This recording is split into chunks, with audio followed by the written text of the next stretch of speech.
Así que voy a poner para grabar. Bueno, buenos días. Quería comenzar leyendo unos versículos de un salmo, el Salmo 62, un hermoso salmo de David que nos habla de que Dios es nuestro refugio, nuestra roca, ¿sí? Nuestra esperanza. Y a ese Dios venimos a adorar y a alabar, ¿no?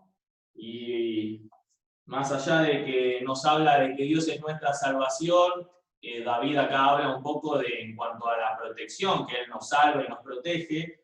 Nosotros podemos decir con una convicción firme que es nuestra salvación también eterna, ¿no? Porque mandó a su Hijo amado a morir por cada uno de nosotros. Así que podemos comenzar esta hora, esta reunión, leyendo unos versículos de este Salmo que dice: en Dios solamente está callada mi alma. Qué lindo esto, ¿no? Que está como mi alma en un lugar seguro. Ni en ningún banco, ni nuestra esperanza está en ninguna otra cosa que no sea en Dios, ¿sí? Ahí tenemos acallada nuestra alma. De Él viene mi salvación. Él solamente es mi roca y mi salvación. Es mi refugio. No resbalaré mucho.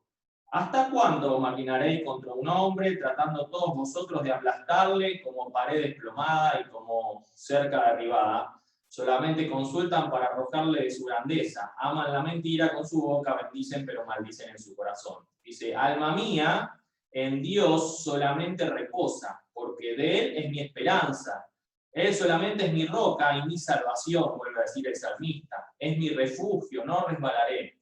En Dios está mi salvación y mi gloria. En Dios está mi roca fuerte y mi refugio. Esperar en Él en todo tiempo, pueblos. Derramar delante de Él vuestro gozo. Dios es nuestro refugio. Y hasta acá nomás me encanta este salmo porque realmente refleja el poder de Dios.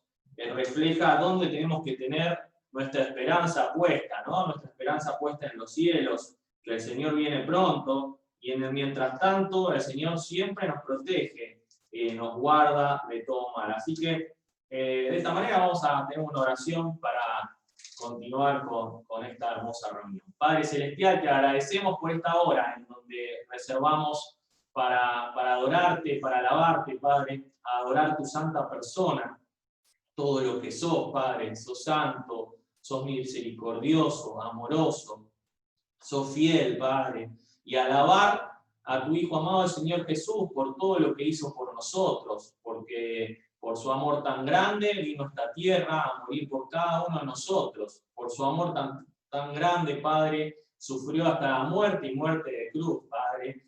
Y hoy podemos estar en esta hora con corazones sencillos, pero humillados a vos, Padre, para adorarte, para alabarte. Te damos gracias, Padre, y te pedimos que recibas como perfume grato las canciones, las oraciones, los silencios también de cada hermano y hermana en esta mañana. Padre, te agradecemos en el nombre del Señor Jesús. Amén. Amén.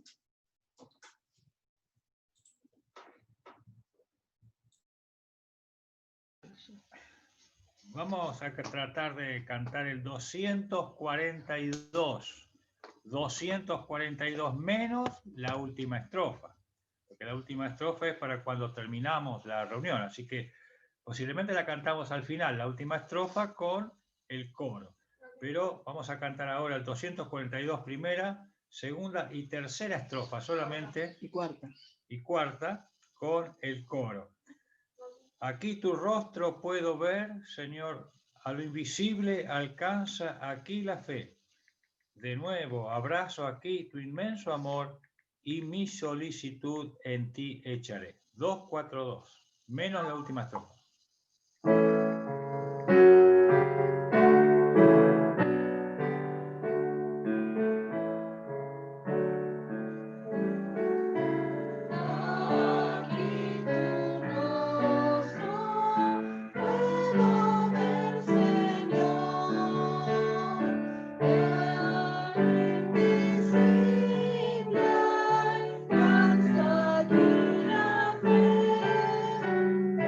Yeah.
Nuestro Padre Celestial, te damos gracias, Señor, por este día, por este primer día de semana donde estamos reunidos, Señor, para recordar la resurrección de nuestro Señor Jesucristo, que murió y resucitó. Y hoy, Señor, estamos aquí sencillamente para agradecerte y darte gracias, Señor, por la salvación, gracias por tu misericordia, gracias por tu amor, gracias lo que es, Señor, todo lo que tú nos das, y que qué maravilloso es, Señor, porque podemos así, todos juntos, un grupo de tus hijos, recordando a nuestro Señor Jesucristo. A ti sea la gloria por los siglos de los siglos. Amén. Amén.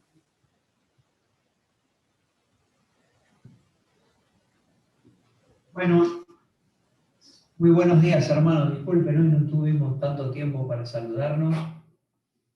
Bien, quería compartir con ustedes un pensamiento breve. Recién cantábamos en el himno que Juliana tocó, la culpa del pecado mía fue, ¿no? Mas suya fue la sangre de la cruz. Y reflexionando un poquito acerca del momento, de la caída y del pecado, ¿qué impacto tan grande tuvo el pecado en toda la creación, ¿no? Lo primero que pasó fue que el pecado separó al hombre de Dios. El pecado separó al hombre de Dios. El ser humano naturalmente no ve a Dios, no lo puede acceder libremente.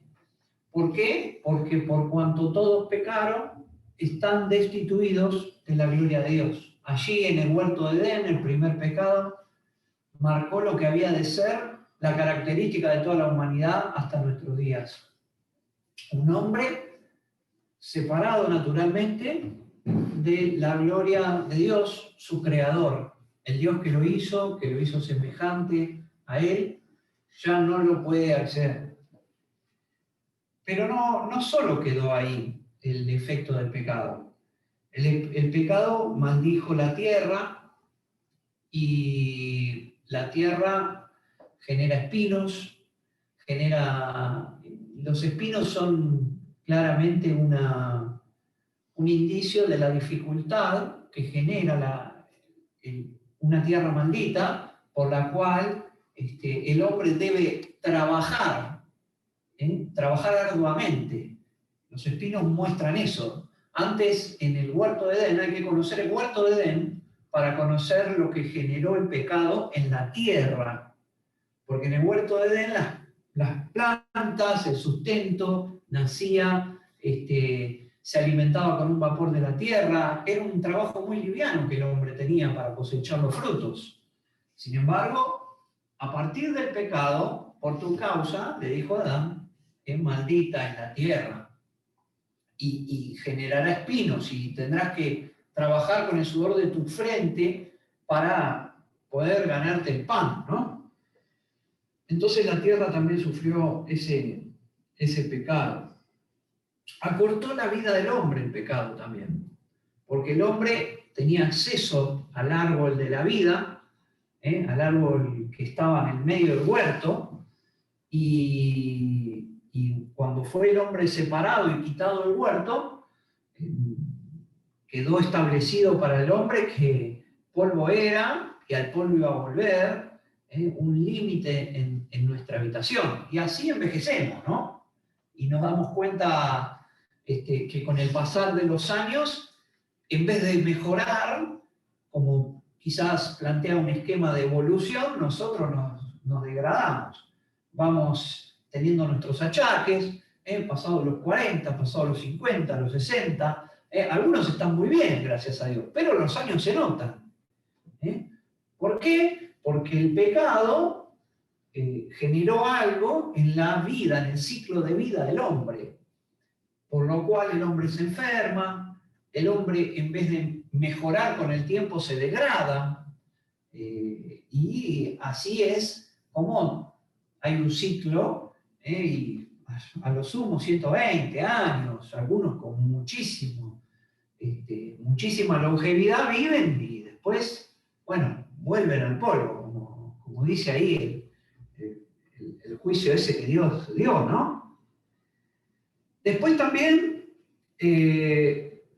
pasaron algunas cosas entre el hombre y la mujer por el pecado. Bueno, por ejemplo, puso dolores de parto en la mujer, ¿no? El pecado introdujo que para extender la raza humana, la mujer deba sufrir dolores de parto. Y acá hay muchas mujeres y muchas habrán pasado por esos dolores de parto, de saber lo que es traer al mundo una criatura.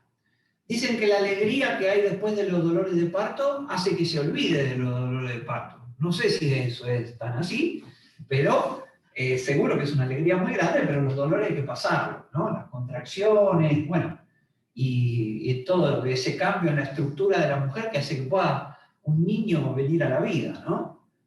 Dolores de parto puso a la mujer.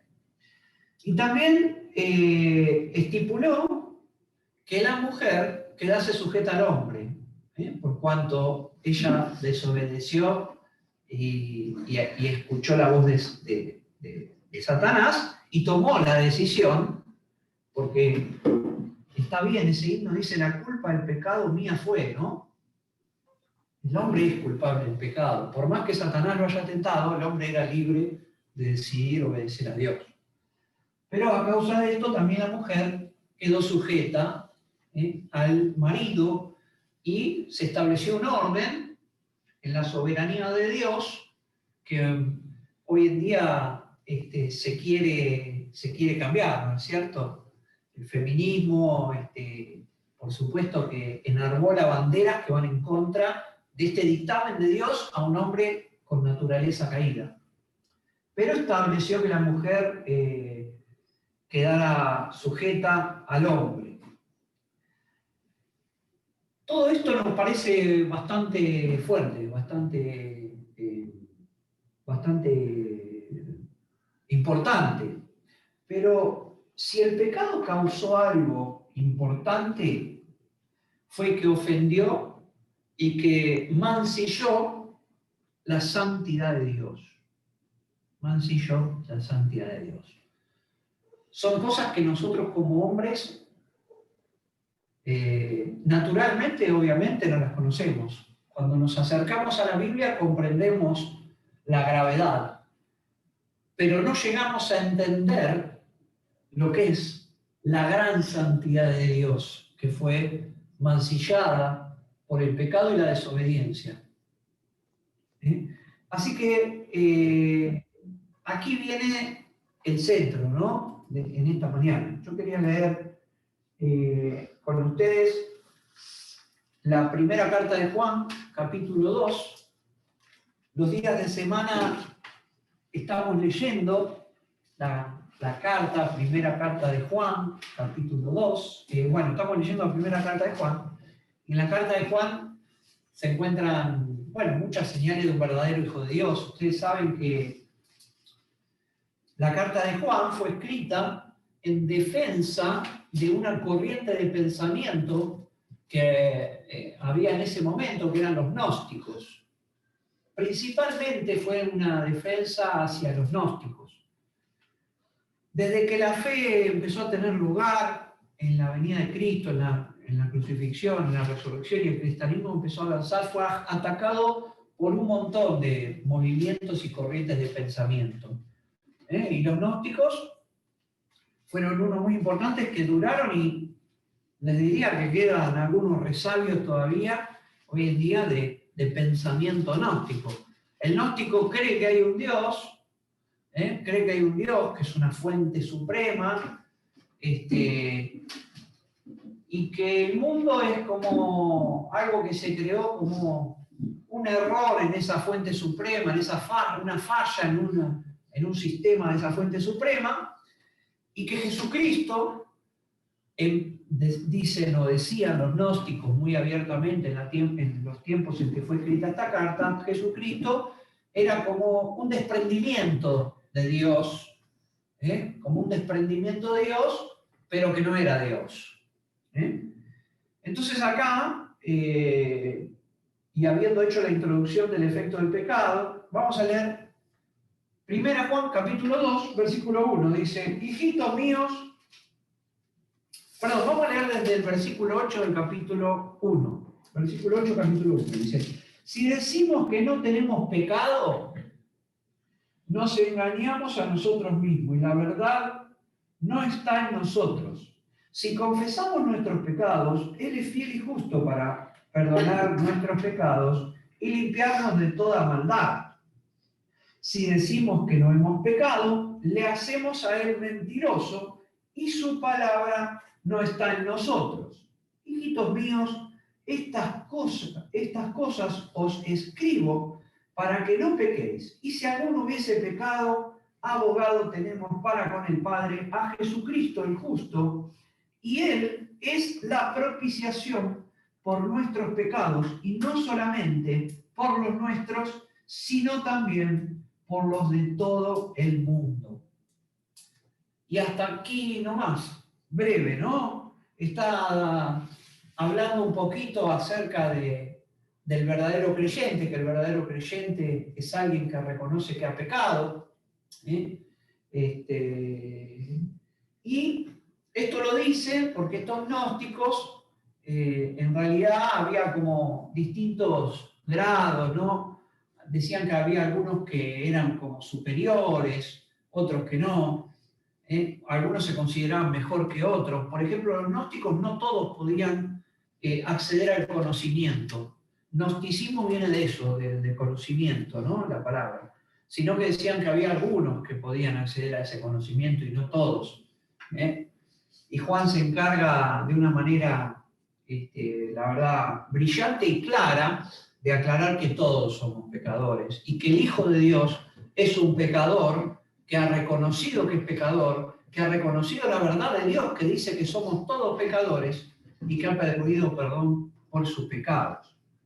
Pero dice, si alguno hubiera pecado, abogado tenemos para con el Padre a Jesucristo el justo. Y en esta mañana, hermanos, estamos ante la cruz, recordando, y dijimos a lo último de los efectos del pecado, y seguramente hay más efectos del pecado, yo anoté los principales que me vinieron a la mente, ¿no? Pero que fue la santidad de Dios ofendida, mancillada,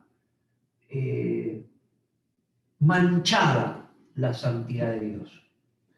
Y el versículo 2 del capítulo 2 dice, y Él es la propiciación por nuestros pecados, y no solamente por los nuestros, sino también por los de todo el mundo.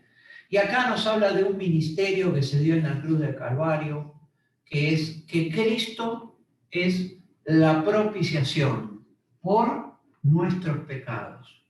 ¿Y qué es la propiciación? La propiciación es esa acción de devolver y reconocer el carácter santo de Dios, reivindicar es volver a un lugar que corresponde, eso es reivindicar. Hay que reivindicar tal cosa, bueno, hay que volverlo a un lugar donde corresponde la santidad de Dios.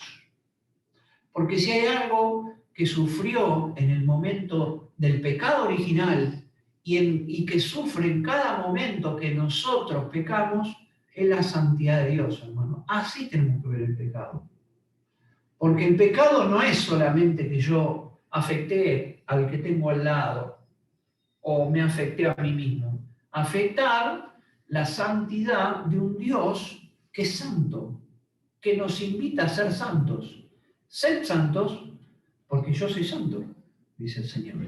Sin embargo, cada vez que pecamos, que es algo inevitable en nuestra vida, no solo tenemos que ver el pecado como una cosa que nos afecta, que nos pesa a nosotros, sino reconocer que ese pecado afecta y mancha la santidad de Dios. Pero hoy es un día de esperanza, porque somos cristianos. Y estamos rodeando una mesa virtual, simbólica, que nos habla de la propiciación por los pecados nuestros y de toda la humanidad. Jesucristo es lo que pudo, o lo que puede, mejor dicho, lo que pudo en la cruz y lo que puede cada día reivindicar, volver al lugar, la santidad de Dios. Por eso cuando pecamos, tenemos un abogado que dice, yo estoy al lado de un hijo tuyo, perdónalo, en función de mi sacrificio. Por eso tenemos que pedir perdón. Por eso cada día, hermanos, este Cristo que hoy recordamos su sacrificio, nos sirve y nos sigue sirviendo como sirvió a los primeros discípulos en vida, hoy nos sirve a nosotros, a través de su Santo Espíritu, que nos envió para que podamos clamar a Él, de abogado frente a Dios.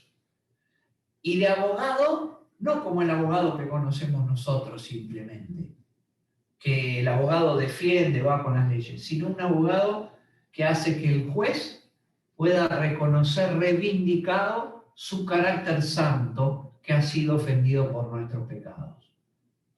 Nadie sino Cristo puede hacer esto. Y Él es la única propiciación.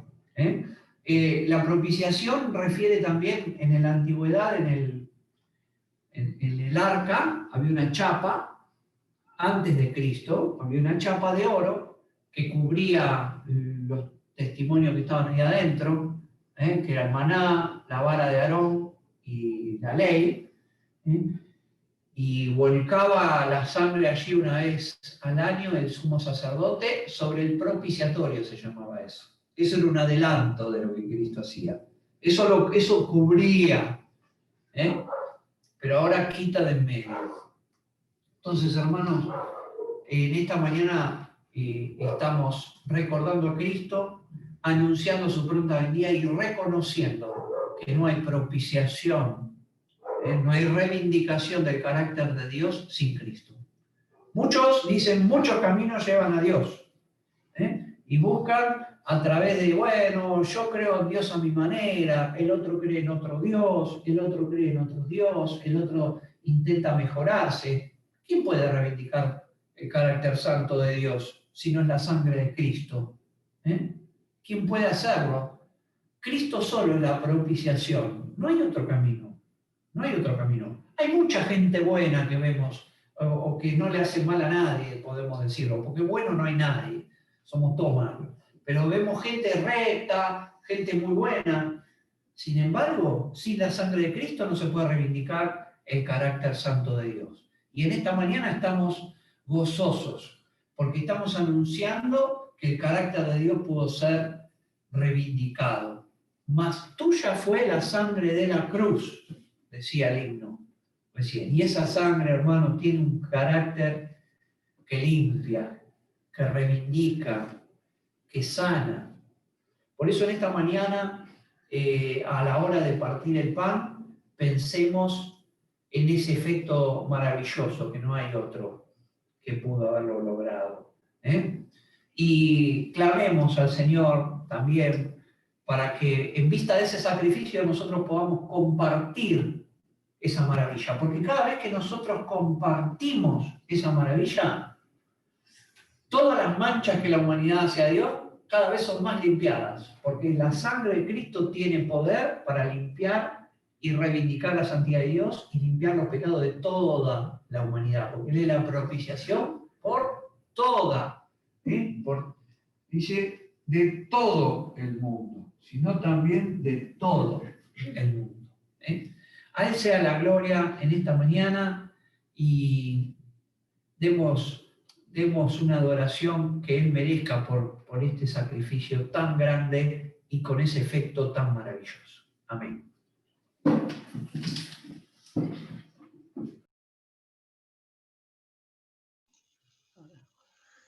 Bendito Padre Celestial, qué maravilla poder recordar una vez más esa obra de nuestro Señor Jesucristo allí en la cruz.